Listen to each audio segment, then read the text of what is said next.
Villains, villains, villains, villains. They are in a lot of the media we consume. Books, movies, in my walls, but most importantly, video games. A series that tends to do very well with villains is the Yakuza / Like a Dragon series. That on the surface makes sense. It's the Yakuza series. It's a series where at least 80% of the characters are gonna be members of the criminal underworld. So, by law of the infinite monkey theorem, look it up, it's actually real. We are bound by law to get some jaw-dropping villains. May I introduce you to Dwight Mendez from Like a Dragon Infinite Wealth. For context, this is a review series of Like a Dragon Infinite Wealth, so if you are not caught up on the plot, play the game, or at least watch my videos. Make sure to like and subscribe while you're at it. What makes a good villain or antagonist, at least in a video game? I believe a good video game antagonist can do at least 3 things. Serve the themes of the story, can serve as a meaningful threat to the protagonist, and especially in the case of video games, has a good boss fight that is a successful culmination of every single moment you have spent with the villain up until this very point that is so crucial to nail. To take an example of a really well-respected villain from the franchise, Daisaku Kuze from Yakuza 0, he serves the themes of the story well of sticking true to your ideals and your beliefs by always chasing down the main character and being responsible partially for why the main character, Kiryu, is falsely accused of murder, making him stick true to his own ideals. And he serves as a meaningful threat to both the player and Kiryu, again, being responsible for Kiryu's framing at the beginning of the story, and having 5 kind of tough boss battles. The first one being a very harsh difficulty spike that really gets you into the game.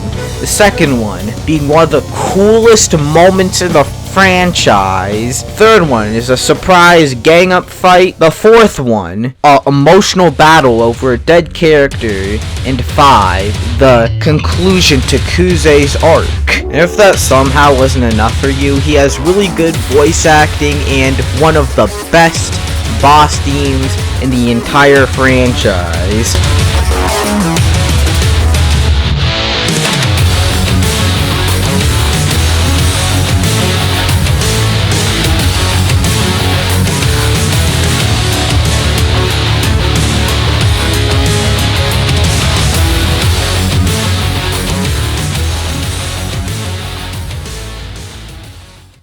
Now, let's get into chapter 3 and 4 and see how Dwight Mendez lives up to the title of one of the best video game villains of all time.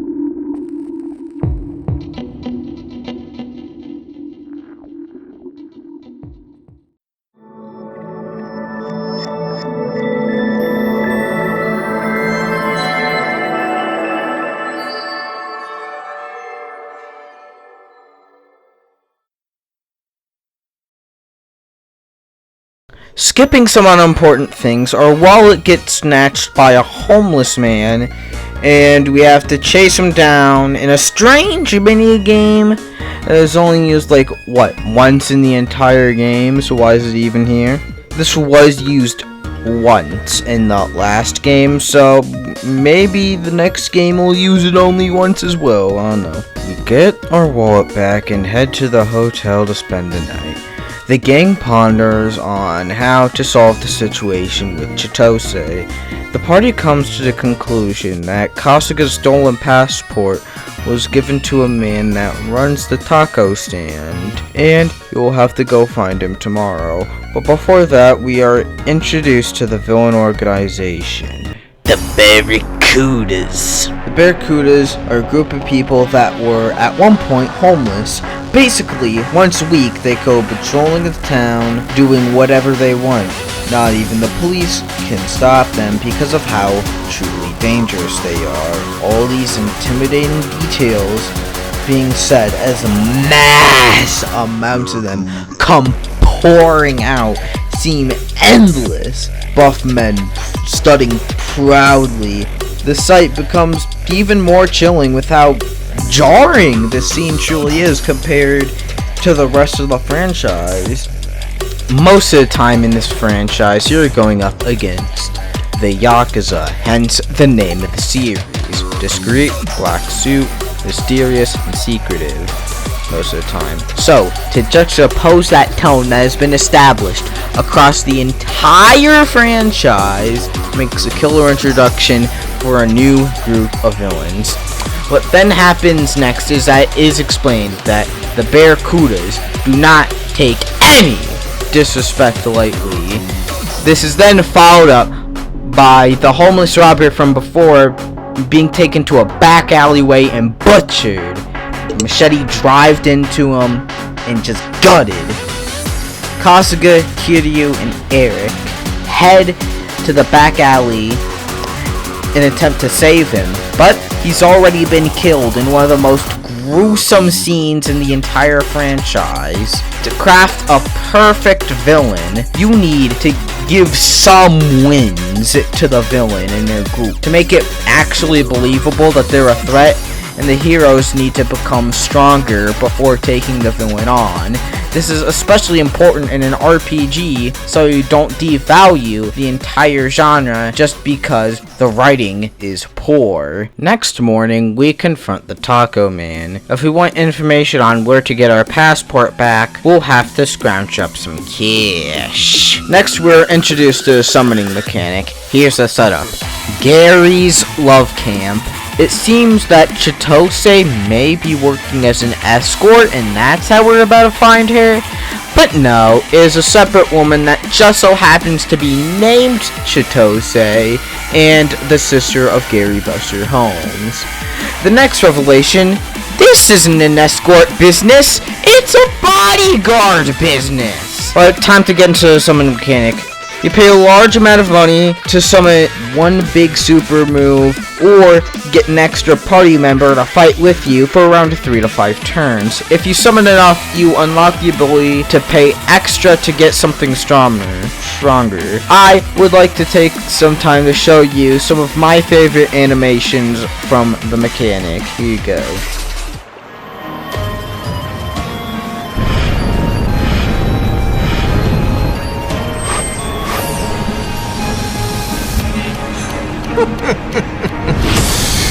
お掃除までフルパワーモード起動。フルパワーモード起動。最高式重大開始。3、2、1。うっちー。充電切れちゃった。うわー。これ。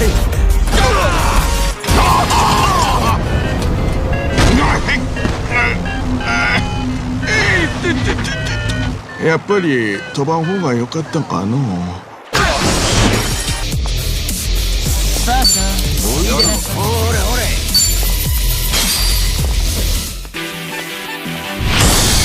こいつがお望みかな。だったらくれてやる。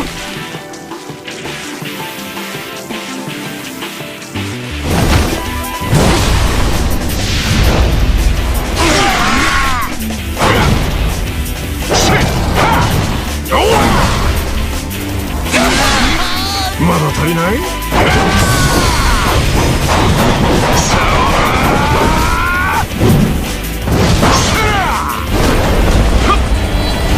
遠慮なく受け取りな！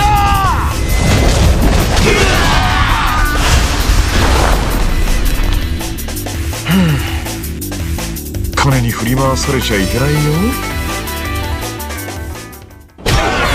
Despite how absolutely awesome these animations are. I didn't use them that much in my playthrough personally. I think it is for this reason. For starters, they don't do enough damage for how much they cost and how long it takes for them to recharge. It takes around 3 whole fights to summon them again. This can be absolutely debilitating for the system, even in a whole dungeon, because in this game, there are only a set number of enemies from what I remember. It sucks that these summons and their attacks are such BBL Drizzy booty cheeks, because these animations are seriously baller, bro. It's a tragedy for the ages. Moving on. Next thing you unlock is Crazy Delivery.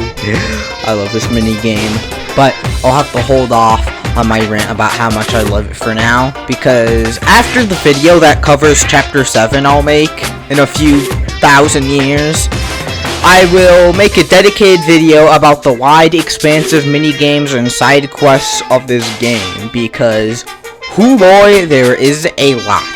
Next thing you get is a scooter that adds nothing to anything, because it's not that faster than running and it costs so much to refill, and man, it is so bad. Next. So, we're back at the taco stand, and my name is Jeff tells us that Chitose is off to District 5 with our passport, and our mom might just be there. But to get through the impenetrable wall of machetes and muscles, we have to get a cop involved to walk us through. Roman Reynolds. Despite the name and face, no relation to Ryan Reynolds. Roman Reynolds, somebody controlled by the Barracudas, a corrupt cop who framed Eric for his crimes. He's part of the reasons why the Barracudas can get away with what they do. He decides to hold you up for 50 grand because his son wants a sports car. Kazuma Kiryu takes a good look at the offer and says, nuh-uh. And the next boss battle begins! I recommend being at level 11 for this boss. This man got range like no other. If you want to get out unscathed, bring something gun resistant if you can. Take out her goon squad first, and use beast mode on Kazuma Kiryu. Do what I said and you should beat Roman Reynolds very easily. After we beat him, we are allowed to go into District 5. Now we're back at the hotel. It's time for the biggest reveal in the entire franchise. I will say it in a few seconds. The marketing for this game has spoiled it, but I'll give you one last chance to play the game now. 10, 9, 8, 7, 6, 5, 4, 3, 2, 1, 0. Alright? You're ready for spoilers? Alright. Okay. Here's the biggest reveal in the game. Sorry to tell you this, but to give it to you straight, Kazuma Kiryu, the Dragon of Dojima, has terminal cancer and 6 months to live. I know. He has been given some pills in order to ease at least the physical pain of his illness. I hope you've taken this well. Or at least as well as you can. This might just be the end of our favorite Kazuma Kiryu, but there's a chance he could beat it, so stay tuned in the franchise for that. In the video that covers Chapter 8, I will go much deeper into my opinions on this reveal, but for now, I'll say that this is extremely brave of RGG to do this. In an era where stories are never allowed to end and we always have to be pumping out more and more sequels, to just come out and say, hey, one of the most iconic Sega characters is about to die, not even of sacrificing himself in the big battle for Kamurocho. The way that they've decided to try and kill him off is deathly serious, man.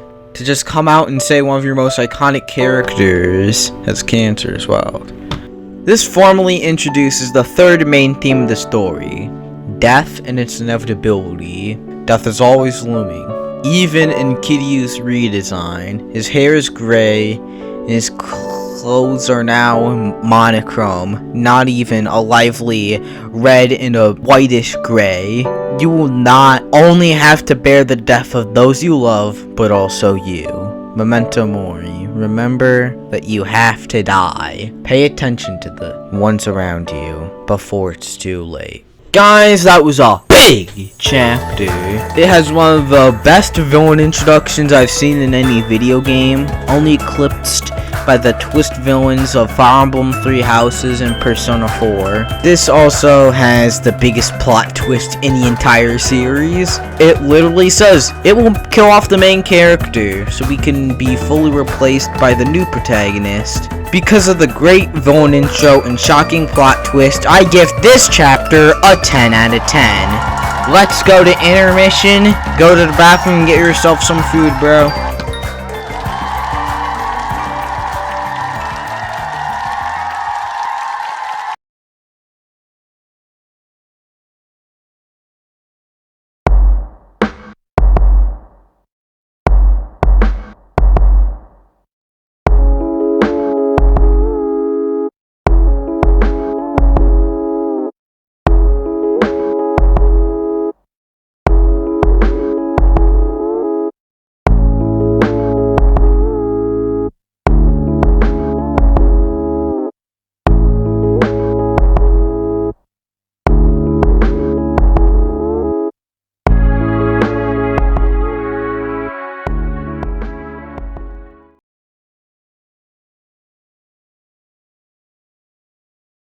Alright, welcome back, Chud Bros. I hope that was a good breather, but let's get back to the story of Chapter 4. Jumping past two things that feel more appropriate to talk about in later videos, we are at District 5 with the help of Reynolds. We are in the boss's dungeon, and we still don't know his name and face. An utter ignoramus who never took honors English would be tempted to say, well, that stinks. We only knew the villain's name and face 30 minutes before the fight. Objection. This is a literary method used in things like horror movies and certain monster movies. You hide the monster to hide the mystique, to trigger the fear of the unknown. Unless you saw the trailer. We learn that if we want Chitose, we'll have to go deeper into District 5. Beneath, we find a counterfeit mall. It's a place where high-ranking gangsters can get nearly identical counterfeits for cheap. Something, your Jordans are fake, Kiryu-chan. Then we walk off and we encounter some Barracuda soldiers. Seems easy enough. They seem like they have no power, and then BAM! Roman has been gutted open like a fish. Just like that. The boss we just spent 10 whole minutes trying to take down, just been by some random goons, some glove and flat cap wearing NPCs just killed the toughest challenge so far in 3 seconds. I didn't even know what to say while playing this. I was utterly shocked and appalled. And everyone was thinking, if this is how serious the goons are, then how strong is the boss? We then proceed to have a really tough mini-boss with these goons.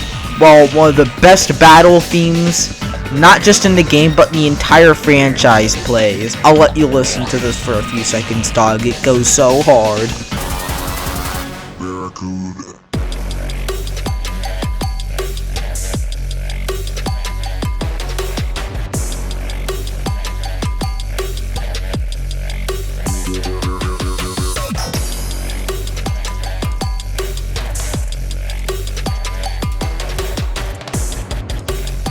Of course, it's not the best song in the entire franchise, but it's an absolute banger. I suggest you listen to the whole thing after this is all over. After that, we meet up with Chitose again. She then proceeds to tell us her backstory. Basically, she stole our passport because she wanted to sidestep the law and her controlling parents. So she fell right into the hands of the Barracudas.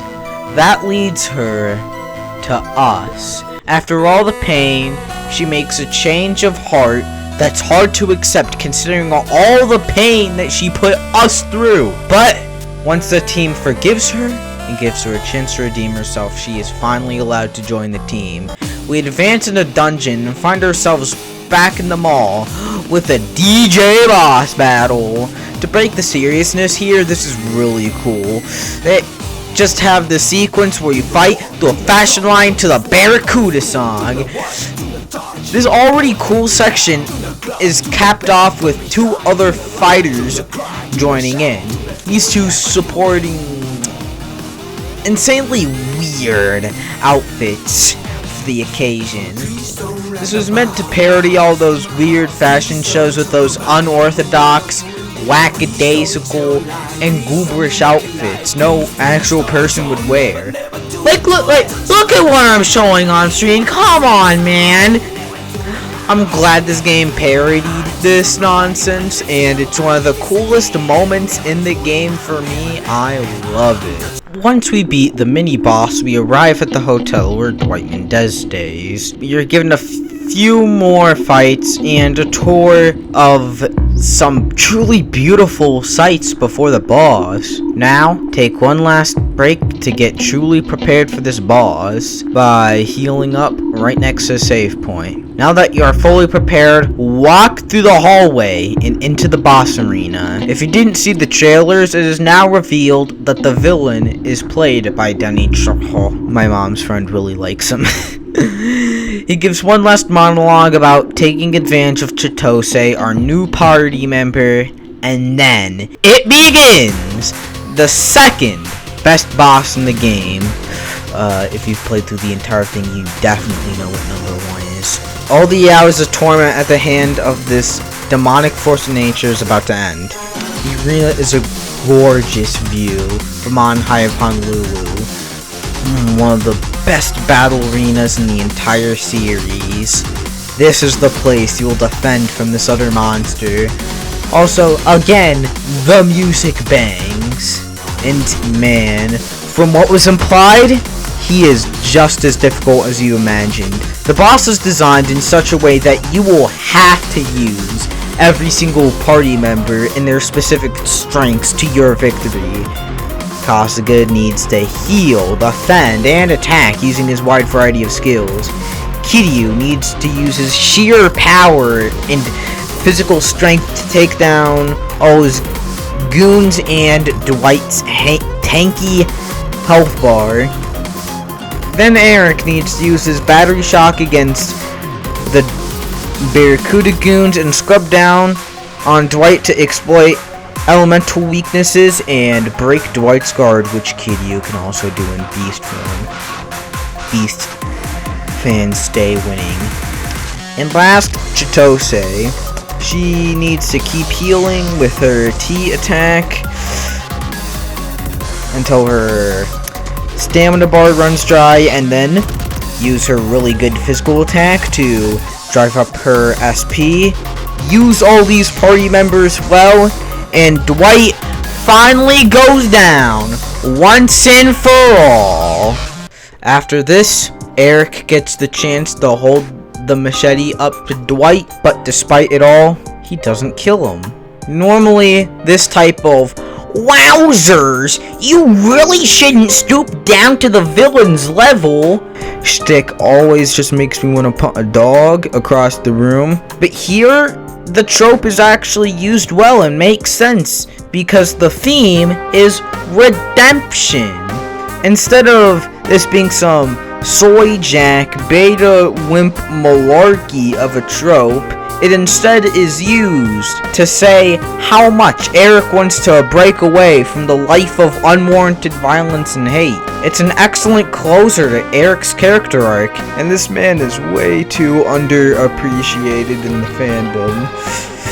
This guy is so awesome, broski. But with that, everyone walks off a new person, and that wraps it up for Chapter 4, In the Ghetto.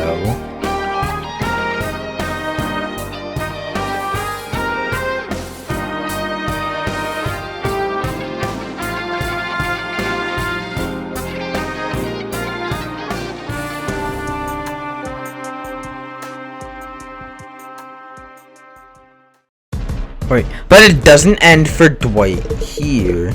Alright, let me jump ahead a little bit. He shows up again as just a mook for another villain in the game. And man, this takes so much from his aura. Like, all of it. I get infinite wealth is an RPG, and you need to make the player feel like they've become so much more stronger than the previous threats. But come on! To make things even worse, they just shove in an extra fight against Dwight. Say that 3 times fast before the finale and have him suddenly eaten by a shark. Come on, man. Just have chapter 4 be the last we see of Dwight. That would have made him so much cooler. The guy who does his job later could have been anyone else. You could have introduced a new character. It could have been, I don't know, Barracudas. That does what he does later in the story. The series is no stranger to having just one-off villains that just show up, do what they need to do, and then just leave the story. Like, anyone else could have stolen the little girl and then be in the big shark attack scene. Anyone else. It didn't have to be this formerly amazing villain. Sad that we had to end on that note, but hey, I still think he's really good, and at least for the time that he is good, one of the best game villains I've ever seen. I'd rank him as like number 9 or 10. To go back over everything, he accomplishes all 3 aspects of an amazing video game villain. He complements the themes of the story, which are redemption, Hawaii not being a perfect paradise, and death and its inevitability. Not so much for the past versus the future. Then, he's a credible threat and an active threat to the main characters and inadvertently the player, and has a killer boss battle. Also, as a bonus, has good music. Now, to end this long-winded video, I give this chapter a 10 out of 10. It's Danny Trejo playing the main villain of this chapter. Had to give it a 10 out of 10.